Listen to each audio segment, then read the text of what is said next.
Hey everybody, this week we're talking about people being let go from teams 48 hours after signing. We're talking about some crazy Call of Duty 2021 news that could reveal the next game. And we're also talking about Twitch bans. How crazy are these bans getting? We're going to talk about that and much more in this week's episode of Level Up.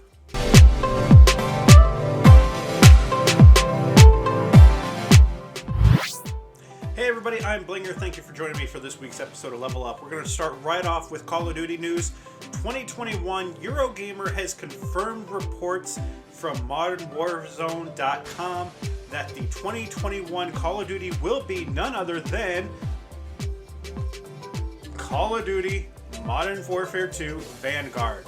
According to reports, this is the game that we're going to be getting in 2021 for the new Call of Duty. Every year, Call of Duty comes out with a game. You know this. And apparently, that's going to be this year's game. It's going to be the remake of the 2017 World War II game, also made by Sledgehammer Games, who is reportedly making this year's game.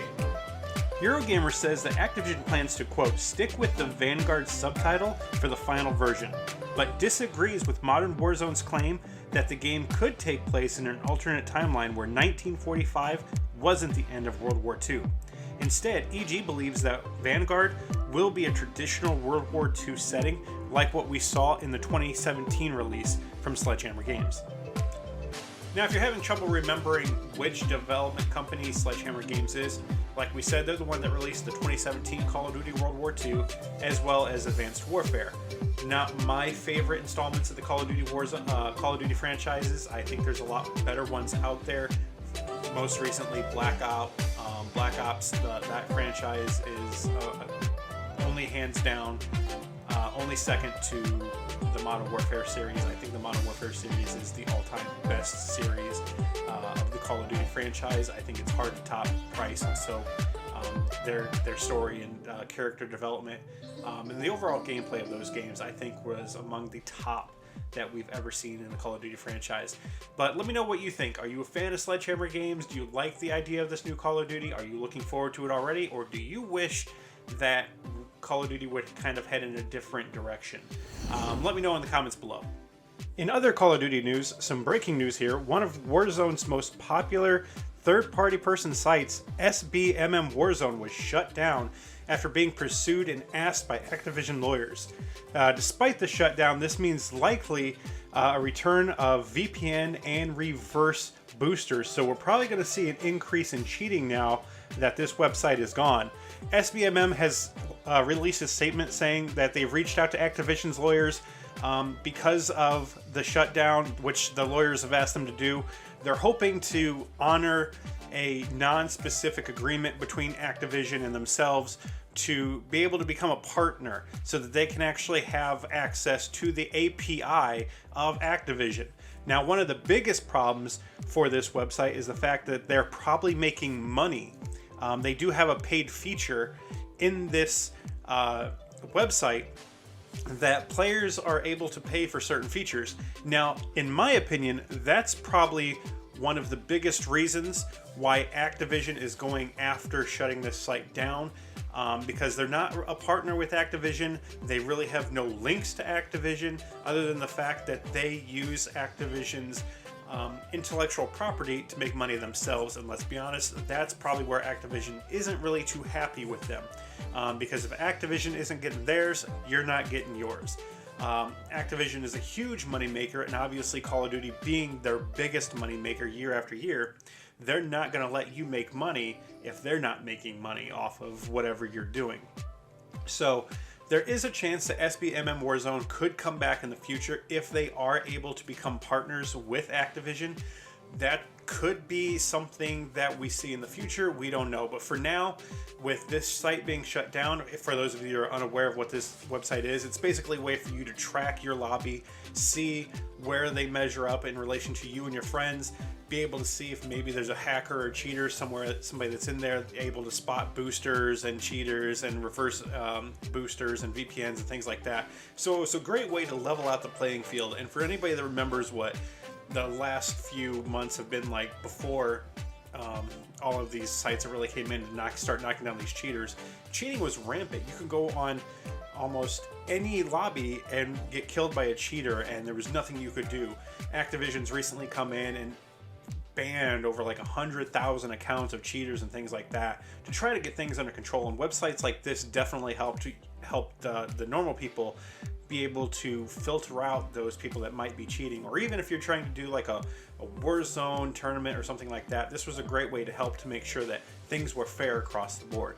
Now, as far as some fans, we've had mixed reactions about what fans might think. Some are sorry to see this happen. Some think that this website was a great asset.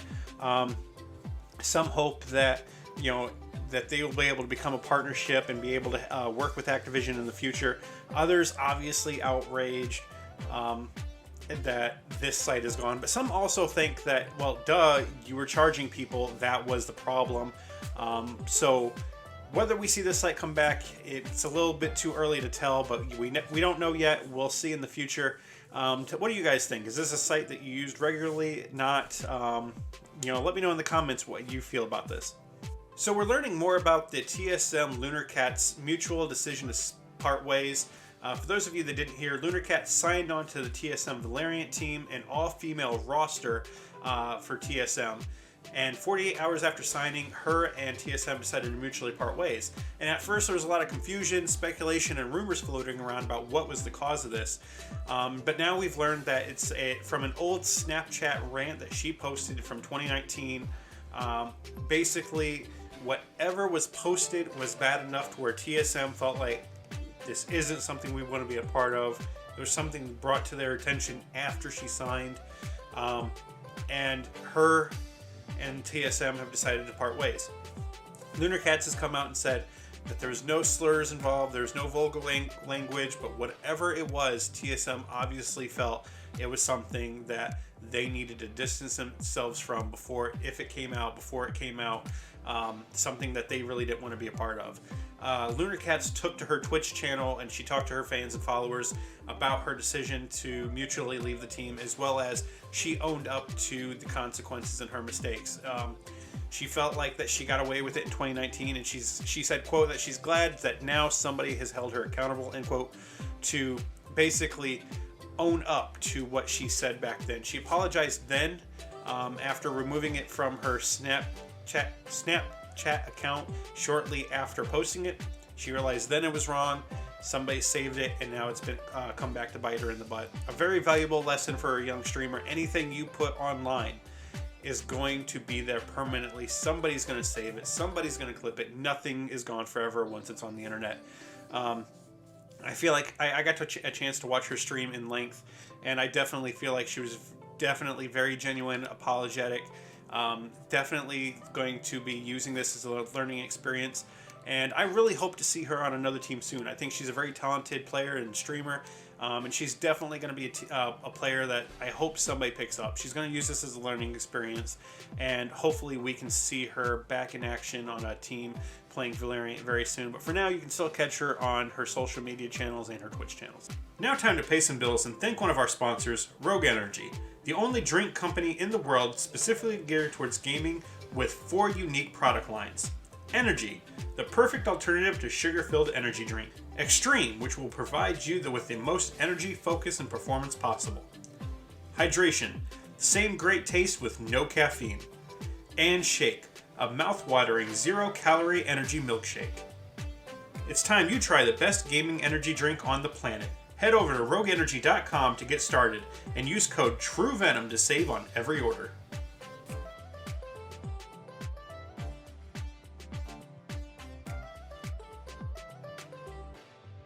And lastly, what I want to talk to you guys about is Twitch and what seems to be an increasing problem with their banning system.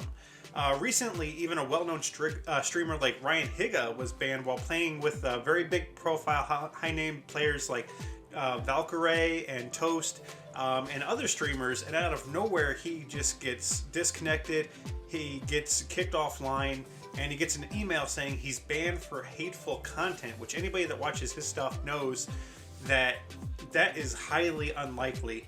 And then immediately these streamers that he's playing with take to Twitter to get Twitch's attention, basically tweeting at them saying, hey, this is wrong, unban him. And within 15 minutes of that happening, Twitch reverses the ban. And my question is, in 15 minutes, did you actually take the time to figure out why the ban was placed in the first place and then review the ban to see if it was worth reversing? Or did you just reverse it because big name celebrities are telling you to? That's my worry. Why was this ban placed in the first place? And then did you even review it before unbanning him? Now, I'm not saying that he deserved to be banned in the first place. I actually do think this was a mistake. But this calls into question Twitch's ban practices. Right after this, Ryan Higa takes to Twitter saying he appreciates all his homies getting Twitch's attention, that he is unbanned, that they basically sent him an email saying it was a mistake, and he thanked everybody for helping get Twitch's attention. And then later on, he tweets out this, which is a retweet of a post where it basically says, "This is extremely scary news for smaller streamers. What do you have, if you got wrongfully banned, like Ryan Higa did, how do you get Twitch's attention if you don't have a big enough audience? This is a big concern across the platform." And I too think this is a huge issue because luckily Ryan Higa has that following. He has those friends to where they can get Twitch's attention just by tweeting at them within a few minutes. If you're a low to mid-level streamer and you're working on building your brand and they mistakenly ban you, how do you get their attention? It's really hard. It's almost impossible.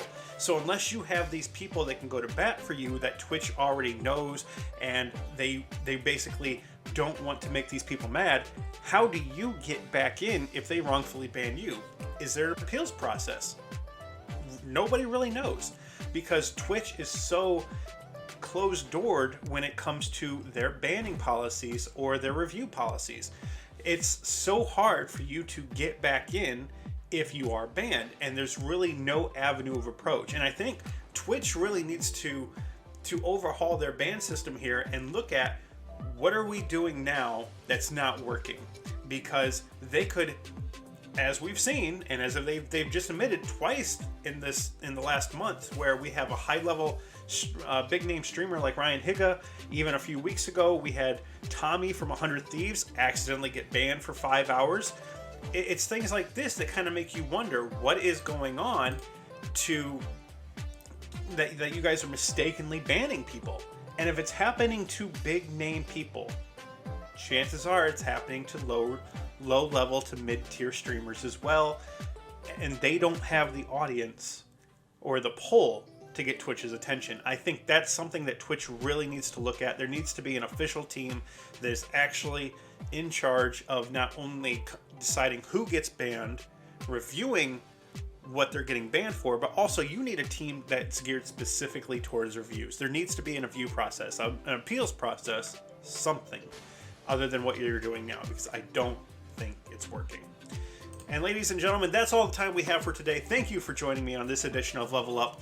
My name is Blinger, and as always, part of the True Venom Gaming team. Thank you for taking the time to watch our video. If you've made it this far into the video, obviously you've enjoyed what you've watched, so please feel free to hit that thumbs up icon. Also, think about subscribing if you haven't. It really helps. We have a lot of new content coming, so we hope to see you here next week for the next edition of Level Up. My name is Blinger. I'll catch you guys next time.